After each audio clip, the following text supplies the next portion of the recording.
بسم الله الرحمن الرحيم الحمد لله رب العالمين والعاقبة للمتقين والصلاة والسلام على أشرف الأنبياء والمرسلين سيدنا ونبينا محمد وعلى آله وأصحابه أجمعين. السلام عليكم ورحمة الله وبركاته. Aziz musulmonlar jamoasi, Alloh taolo bizlarni o'zini ibodatiga, o'zini itoatiga muvaffaq qilib qo'ygani uchun u zotga hamd va sanolar aytamiz. Bizlarga ushbu dinni to'la to'kis yetkazib bergan Muhammad Mustafa sallallohu alayhi va sallamga salovat va durudlar bo'lsin. Avvalo o'zimni qolaversa sizlarni Alloh taolodan taqvo qilishga chaqiraman. Zero Alloh taolo Qur'oni Karimda marhamat qiladiki, astaizu billah يا أيها الذين آمنوا اتقوا الله حق تقاته ولا تموتن إلا وأنتم مسلمون. Ey iymon keltirgan zotlar, Allohdan haqiqiy taqvo qilinglar va faqatgina musulmon holinglarda vafot etinglar deydi Alloh. Taqvo bu Alloh taoloni azobidan qo'rqib unga ma'siyat qilishdan, itoatsizlik qilishdan tiyilish hisoblanadi. Hamda Alloh taoloni ajr mukofotidan umidvor bo'lib, Alloh taoloning rahmatidan umidvor bo'lib, Allohning buyruqlari, toat ibodatlari va xayrli ishlarni bajarishga nisbatan aytiladi. Iymon bu insonni Alloh taoloni borligiga ishonishi, Alloh taoloni butun dunyoni, maxluqotlarni yaratganiga ishonishi bo'lsa, taqvo buni doimo his qilib turishi bo'ladi. Doim inson biron bir ish qilayotganida, xoh u Alloh taolo bilan o'rtasida bo'lsin, o'zining o'rtasida bo'lsin, xoh Allohning bandalari o'rtasida bo'lsin, biron bir ish qilishida to'xta Alloh taolo mana shu ishimdan rozi bo'ladimi, norozi bo'ladimi degan his tuyg'u bo'lishi mana shu taqvo bo'ladi. Alloh taolodan so'raymizki, hammalarimizni taqvodorlardan qilsin. Zero taqvodorlarga jannat va'da qilingan. Innal muttaqina 'inda robbihim jannatin na'im. Albatta taqvodorlar uchun Robbilarining huzurida ne'matlarga to'la jannatlar, bog'lar bor deydi Alloh taolo. Alloh taolo hammalarimizni shunga erishtirsin. Azizlar, Alloh taolo biz mo'min musulmonlarni bir ummat bo'lishga, bir butun bo'lishga chaqirgan. Hammamiz butun musulmonlar, yer yuzidagi butun musulmonlar bir bo'lib, qalbimiz bir bo'lib, o'zimiz bir bo'lishimizni Alloh taolo istagan. Alloh taolo Qur'oni Karimda marhamat qiladiki, astaizu billah wa'tasimu bihablillahi jami'an wa la tafarraqu. Allohning arqonini mahkam ushlanglar va bo'linmanglar deydi Alloh taolo. Alloh taoloning arqoni bu Alloh taoloning dini, u zotning kitobi, Rasululloh sollallohu alayhi vasallamning sunnatlari. Mana shuni mahkam ushlanglar deydi Alloh taolo. Va bo'linmanglar. Bo'linishdan Alloh taolo qaytaradi. ولا تكونوا كالذين تفرقوا. Bo'linib ketgan insonlarga o'xshab qolmanglar deydi Alloh taolo. Alloh bizlardan birga bo'lishimizni istaydi. Rasululloh sollallohu alayhi vasallam aytadilarki, yadullohi ma'al jamaa. Allohning qo'li jamoat bilandir dedilar. Alloh taoloning yordami, Alloh taoloning nusrati jamoat bilan bo'ladi dedilar. Rasululloh sollallohu alayhi vasallam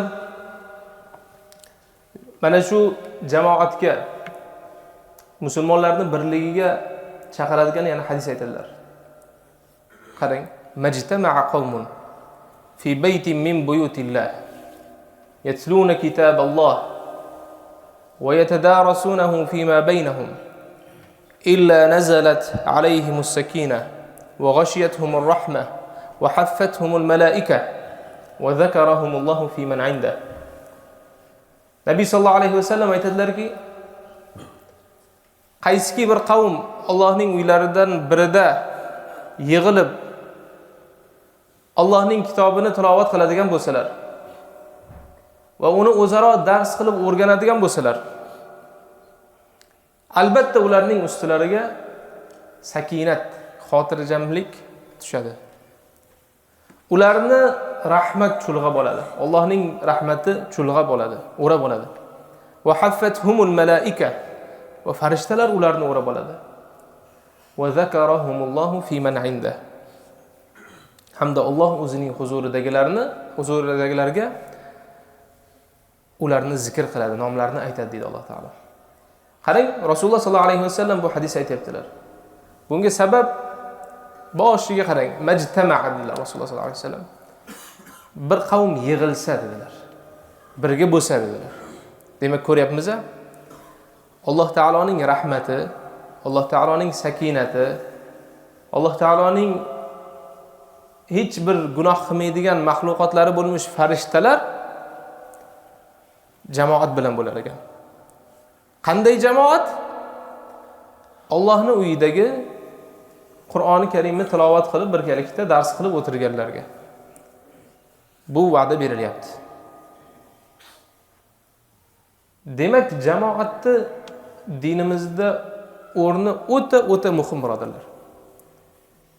Hayotimizga qaraylik. Alloh taolo bizlarga bergan hukmlarga qaraylik. Kundalik Alloh taolo bizlarga namozni farz qildi, to'g'rimi? Har qanday holatda ham ishda bo'lamizmi, uyda bo'lamizmi, soppa-sog' bo'lamizmi yoki kasal bo'lamizmi, yerda yurgan bo'lamizmi yoki osmonga chiqib samolyotda uchib ketayotgan bo'lamizmi, farqi yo'q. 5 mahal namoz o'qishimiz shart, vojib, farz amal, to'g'rimi? Hammamizga. Hammamiz o'qishimiz shart. Endi Rasululloh sallallohu alayhi vasallam mana shu 5 mahal namozni doim jamoat bilan ado etganlar. Jamoat bilan sunnati muakkada. Shu darajada qoldirmaganlarki, bu sunnati muakkada bo'lgan. Bir marta, 2 marta jamoat bilan ado etmaganlar, balki butun hayotlari davomida namozni Rasululloh sallallohu alayhi vasallam jamoat bilan ado etganlar. Birodarlar, agar kimda kim telefon o'ynab, bir gaplashib o'tirgan bo'lsa, iltimos, gaplarimizni yig'ishtiraylik. Telefonlarimizni yig'ishtiraylik. Bu yerga agar telefon o'ynash uchun kelgan bo'lsak, masjidga emas, boshqa joyga borishimiz kerak. Masjidga kelganimizda biz Alloh taolodan bir ilm so'rab, bir iymonimiz ziyoda bo'lishini so'rab borishimiz kerak, kelishimiz kerak va o'shanga muvofiq bo'lishimiz kerak. Bu gap egasini topadi.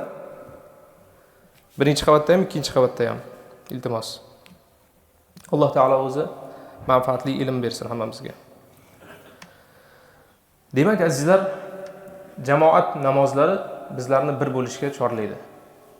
Har doim harakat qilishimiz kerak, har qanday holatda jamoatga intilishga. Yo'lda safarda bo'lib qolsak ham, imkon bo'ldimi jamoatga borib qo'shilaylik. Masjidga borib namoz o'qiylik.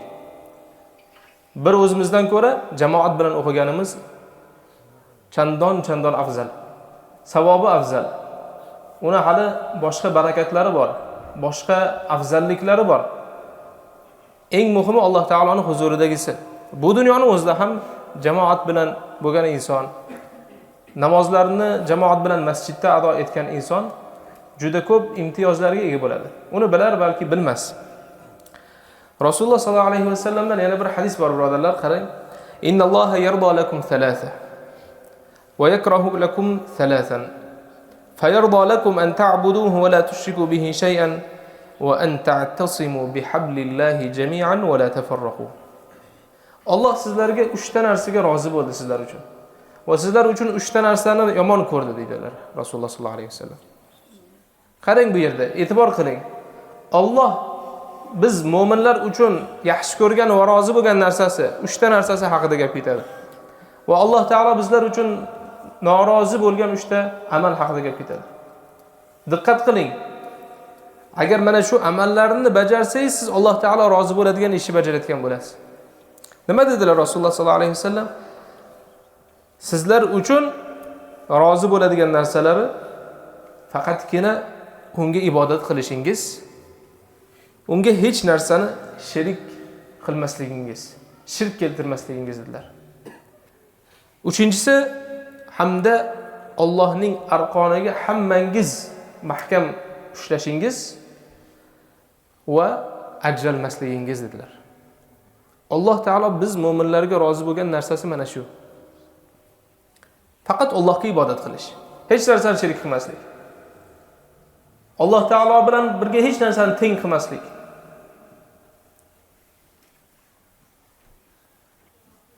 Va birgalikda Alloh taoloni arqonini mahkam ushlash, dinini mahkam ushlashga Alloh taolo bizlarga rozi bo'ldi. Alloh taolo rozi bo'lgan narsasi biz uchun dunyo va oxirat yaxshilik. Alloh taolo norozi bo'lgan narsasi biz uchun dunyo va oxirat yomonlik. Nimadan Alloh taolo bizlarga rozi bo'lmadi? Va yakrahu lakum qil va qol. Rasululloh sollallohu alayhi vasallam aytdilarki, sizlar uchun norozi bo'lgan narsasi bu qil va qol, ya'ni dedi gaplar.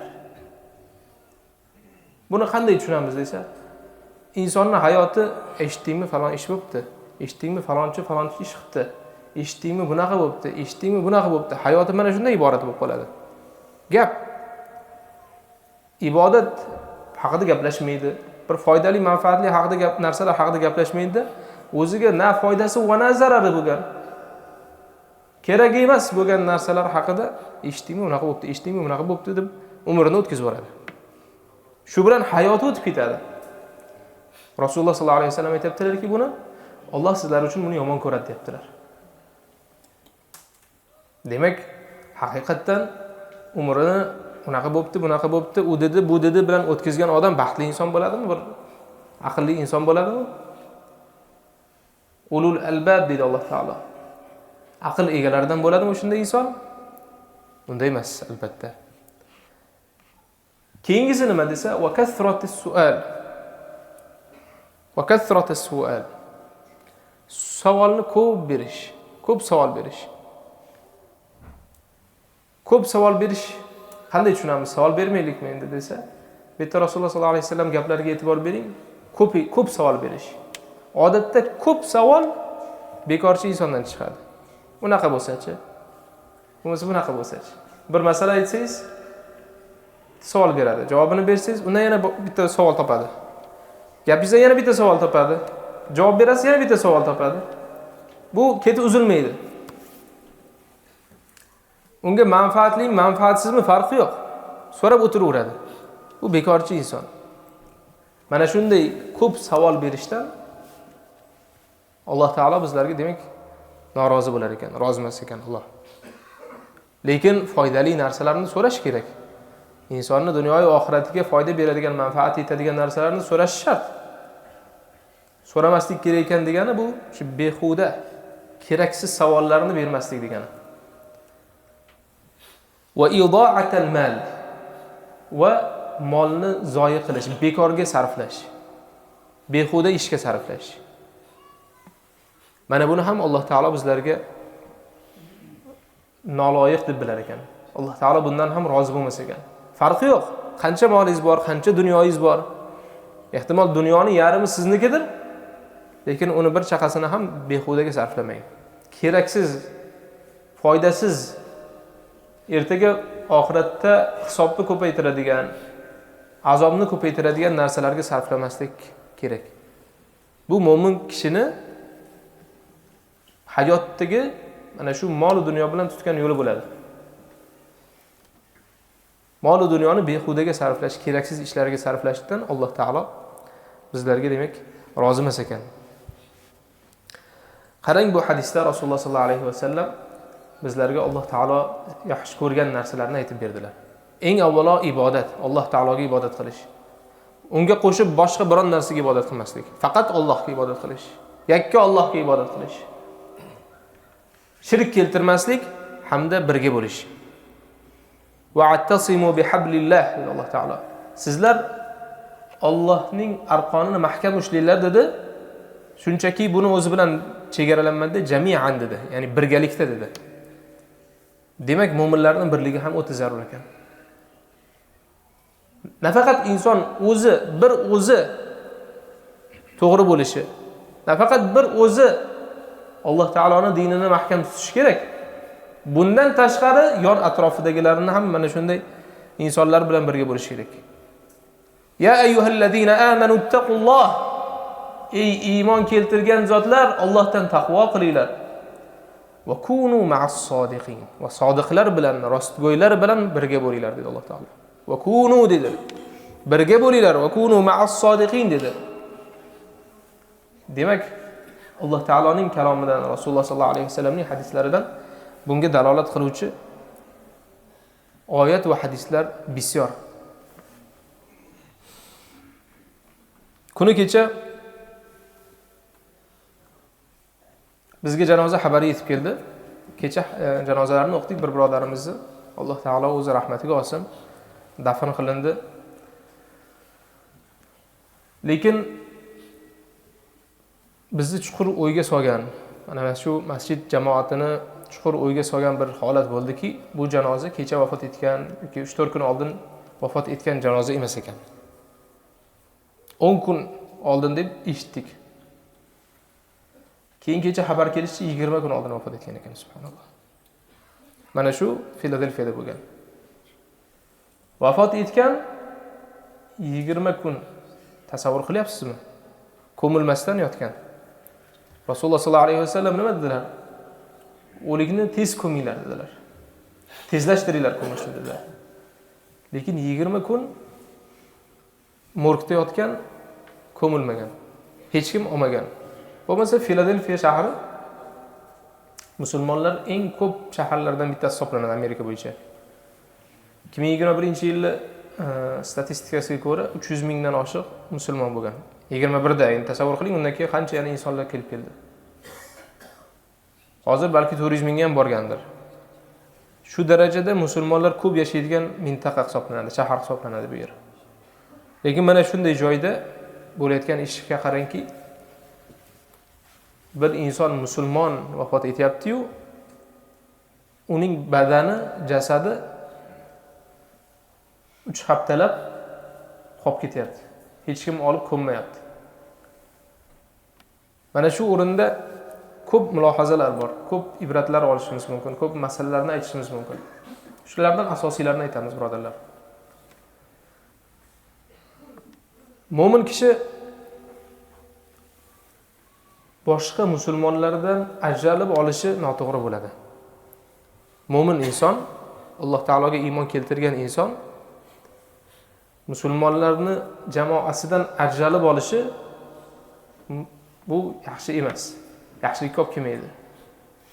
Boshqa holatlarni eshitganmiz, ba'zi holatlarni. Birga yashagan insonlar, o'zimizni yurtdoshlar, musulmonlar, ba'zilari orasida chiqqanki, bezdim, zerikdim deb turib, musulmonlar yashaydigan joydan uzoqroqqa ketavergan, 1 soat, 2 soat uzoqqa ko'chib ketgan. Hadisa ko'p aldov bo'lyapti, u bo'lyapti, bu bo'lyapti, muammolar. O'zi ham farishta emas albatta. Lekin shunaqa qilib ko'chib qochib ketgan. Va yashagan o'sha yerda, xotirjam qancha yashagan bo'lsa yashagan. Va oxir vafot etgan. Bu bo'lgan voqea haqida aytyapman. Vafot etganida mana shu jasadi, u inson vafot etganidan butun musulmonlar bexabar. Hech kim bilmaydi. Bor yo'qligini ham bilmaydi. Borligini ham bilmaydi, yo'qligini ham bilmaydi, o'lganini ham bilmaydi. Mana shunaqa jasadlar qolib ketgan. Nima uchun desa, chunki u o'zi musulmonlardan ajralib uzoqqa ketib qoldi. O'zi shuni tanladi. Ixtiyoriy bo'ldi bu ish. Bilmasdan ketib qolgani yo'q. U atayin musulmonlardan o'zini chekka ochib chiqib ketib qoldi. Hozir ham eshitib qolamiz. Ba'zilar o'zini oqsuyak hisoblaydimi, bilmayman. Ha deydi, bu joylarda yashamayman deydi. Nega desa, o'zimiznikilar ko'p deb qo'yadi. O'zimiznikilar nima qildi sizga? Alhamdulillah, masjidlar bor, musulmonlar ko'p. Alhamdulillah, luqmis halol. Alloh taolo mana shu fazl berib qo'ydi, marhamat qilib qo'ydi bizga. Uzoqqa bir joylarga borib oladi. Ba'zilarini eshitganmiz, o'zimizga kelib aytgan. Uzoqqa ketib qolgan birodarlarimiz, o'sha paytda o'sha yerdan uy olib chiqib ketdim. Hali masjidlar yo'q edi, hali unaqa birlashishlar bo'lmagan edi. Uzoqqa ketdim. Hozir endi afsuslanyapman deydi. Qaytib keling desam, uyimni krediti bor deb qo'yadi yana. Lekin o'zi afsuslanadi, chunki farzandlar katta bo'lyapti. Farzandlar katta bo'lyapti. Ularni bir mo'min, musulmon ota-ona borki, garchi u dinni bilmagan taqdirda ham bolasini shu mo'min, musulmon bo'lib katta bo'lishini xohlaydi-da. Lekin tashqariga shunday chiqsa, hammasi bironta mo'min, musulmon yo'q. Keyin siqiladi. Endi kelib qo'ygan. Ana shunaqa holatlar uchrab turibdi, azizlar. Bu narsani noto'g'ri deymiz. Ertaga buni oqibati yaxshi bo'lmaydi. Rasululloh sollallohu alayhi vasallamdan hadis bor. Man shazza shazza fin-nar deydilar Rasululloh sollallohu alayhi vasallam. Kim o'zi ajali bo'lsa, alohida o'sha jahannamda bo'ladi deydilar. Chunki Rasululloh sollallohu alayhi vasallam yana aytdiki, alaykum bil jamaa. Sizlar jamoatni lozim tutinglar, mahkam ushlanglar. Va iyyakum wal furqa. Ajralishdan ehtiyot bo'linglar dedilar. Fa inna ash-shaytona ma'al wahid dedilar. Chunki shayton bir inson bilandir dedilar. Ya'ni bitta alohidaga bitta kishi bilandir dedilar. Va huwa min al-ithnayni ab'ad. Shayton ikkita kishidan uzoqroqda bo'ladi dedilar. Bir inson bor, shayton unga juda yaqin. Agar ikkita musulmon bo'ldimi, shayton uzoqlashadi. Ko'ryapsiz-a? O'zingiz holatingizni biling. Agar inson yolg'iz qoladigan bo'lsa, unga gunohga moyillik ko'payadi. Shayton har xil vasvasalarni olib keladi. Nafsi har xil bo'lmag'ur ishlarni qilishga undaydi. Lekin oldida bir do'sti bo'lsa, bir musulmon inson bo'ladigan bo'lsa, u bunday ishlardan uyaladi, tiyiladi. Shunday emasmi? Shu uchun biz musulmonlarni holati birlikka bog'langan. Biz bir bo'lishimiz kerak. Rasululloh sollallohu alayhi vasallam aytadiki, "Mathal mu'minina fi tawaddihim wa tarahumihim wa ta'atufihim kamathalil jasad. Mathalul jasad idha ishtaka minhu 'udwun tada'a lahu sa'irul jasad bis-sahri wal humma." Mu'minlarni bir-birlarini yaxshi ko'rishlarida, mehrlarida, bir-birlariga shafqatlaridagi misoli xuddi bitta jasadni misolidek dedilar. Bir insonni butun jasadidek dedilar. Agar undan bitta dona a'zo shikoyat qiladigan bo'lsa, qolgan a'zolari ham uyqusizlik bilan va isitma bilan bir-birini chorlab keladi dedilar. Bir joyingiz og'rib turgan bo'lsa, bir barmog'ingiz yeringlab, mazasi qochib turgan bo'lsa, butun badaningiz isitma beradi. Kechalar uxlamay chiqasiz. Bo'lmasa u bitta barmoq miya uxlasa bo'laveradi-ku. Yurak uxlasa bo'laveradi-ku. Qolgan joyga nima aloqasi bor? Bitta barmoq-ku. To'g'rimi? Lekin butun badan shunga azob chekadi. Birga bo'ladi. Azobida ham birga bo'ladi. Rasululloh sollallohu alayhi vasallam mu'minlarni mana shunday deyaptilar. Mu'minlar bitta jasadga o'xshaydi.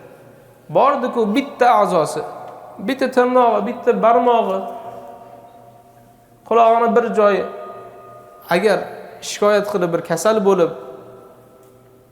isitmasi chiqadigan bo'lsa, butun badan shu bilan birga bo'ladi. Mu'minlarning farqi yo'q. Qaysi joyda?